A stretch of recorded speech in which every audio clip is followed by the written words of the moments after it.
প্রতিদিনের মতো আজকেও ফল চুরি করতে গিয়েছিলাম। আর সেই ফল চুরি করতে যেয়ে আজকে মহা একটা বিপদে পড়ে গেছিলাম। সেই বিপদ থেকে কিভাবে বাঁচছি বা আমার কি খেসারত দিতে হয়েছিল এই সম্পূর্ণ কাহিনী নিয়ে আজকের ব্লগটা। সো মেইনলি আজকে আমার চুরি করার মতো কোনো ইন্টেনশন ছিল না। আমি যাচ্ছিলাম আমার একটা ফ্রেন্ডের বাসায়, ফ্রেন্ড বলতে পারেন বা ওয়ান কাইন্ড অফ সিস্টার বলতে পারেন, যার সাথে আমার ইউকেতে আসার পরে পরিচয় হয়েছে। সো আমি আজকে পুডিং বানাইছিলাম, তাই ভাবলাম একটু আপুকে দিয়ে আসি, এই যে আমি পুডিং নিয়ে যাচ্ছি তার জন্য। সো যাওয়ার পথে দেখলাম যে এক সাইডে রোদ আছে আর এক সাইডে রোদ নাই। যেখানে রোদের আলো পড়ছে ওইখানে গাছের পাতাগুলো একদম হলুদ লাগতেছে। সো এই দৃশ্যগুলো খুব ভালো লাগতেছিল আমার কাছে, দ্যাটস ওয়াই ভিডিওটা অন করছি।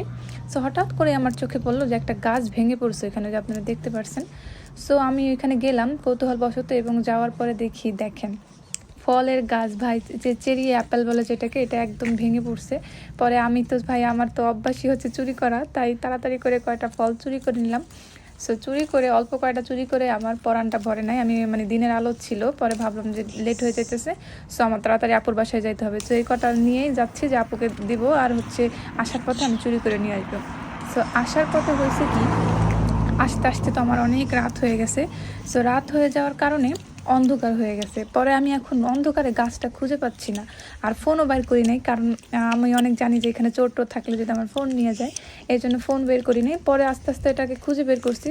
সো অন্ধকারের মধ্যে যখন আমি ফলগুলা ছিঁড়তে গেছি, ভাই রে ভাই, বাংলাদেশের বান্দরহুলা আছে না, বান্দরহুলার মতো চুলকানিওয়ালা গাছ, যেগুলা পাশেই ছিল ওই যে ব্লুবেরি যেটাকে বলি, সরি ব্লুবেরি না, ব্ল্যাকবেরি গাছের পাতায় প্রচণ্ড চুলকায়।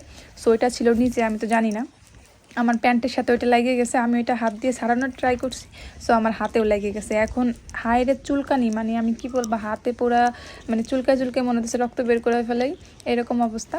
এবং অন্ধকারে চুরি করতে যাই, মনে করেন গাছের ডাল সহ আমি পায়রা নিয়ে আসছি। আর এই যে দেখেন ময়লা, এটা আমি কিন্তু যেখানে সেখানে ফেলতে পারবো না, আমি ওই যে ডাস্টবিনেই ফেললাম। কারণ এখানে যদি কেউ দেখে আমি ময়লা যেখানে সেখানে ফেলছি, তাহলে কিন্তু অনেক বড় সমস্যা হয়ে যাবে, আমাকে জরিমানা করবে বা কোনো একটা সমস্যা হবে। সো সবাই যে রুলসগুলো মেনে চলে, আমাদের ওইটাই মেনে চলতে হবে।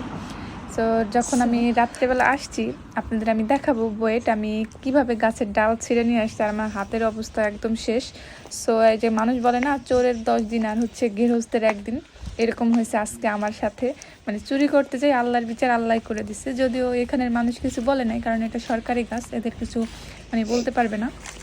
সো কথা বলতে বলতে দেখেন যে আমার আপুর বাসায় প্রায় চলে আসছি। এই যে ওরা নতুন বাসা নিয়েছে এখানে, মেবি এই জন্য ওরা সব কিছু রেডি করতেছে বা সব কিছু নিয়ে আসতেছে।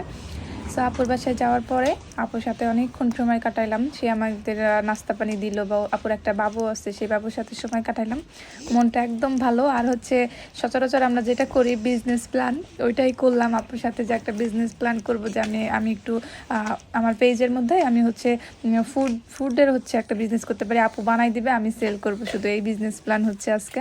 তো আশা করি আমি এটাকে খুব শীঘ্রই আমাদের বিজনেসটা আমরা স্টার্ট করে দেবো। আর এই যে দেখেন আমি কি করছি ভাই, গাছের ডাল সহ ছিঁড়ে নিয়ে আসছি। আর এখানে আমি রাত্রের বেলা, তো এই জন্য দেখতে পাইনি কোনটা ছোট কোনটা বড়, একসাথে ছিঁড়ে নিয়ে আসছি। আর আমার হাতের অবস্থা তো জানেনি।